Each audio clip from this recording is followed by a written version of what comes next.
Arestado na si Pangulong Kuting Jr. matapos kumilo sa mga international legal authorities kaugnay sa isyu ng Bank of America.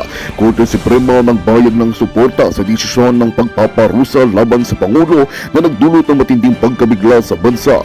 Ayon sa mga ulat, nagugat ang pag-aresto mula sa mga seryosong paratang na may kaugnayan sa mga legal na transaksyon at isyu sa pondo na kinakasangkutan ng Bank of America.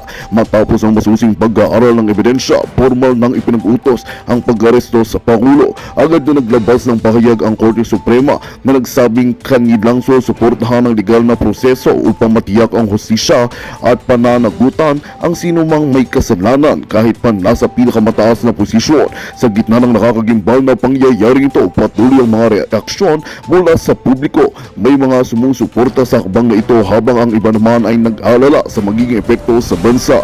Ang kaganapang ito ay nagdudulot ng malaking alon sa politika at ekonomiya ng Pilipinas. Habang hinihintay ang sumusunod na hakbang, umaasa ang taong bayan na magiging maayos at makatarungan ang paglilitis para sa ikabubuti ng sambayanan. At yan nga ang balitang ating pagkakatutukan. Ngunit bago ang lahat, siguro din mag-subscribe at ihit ang notification bell para sa patuloy na pagtutok sa mga silap ng bagong balita sa tunay na boses ng masa.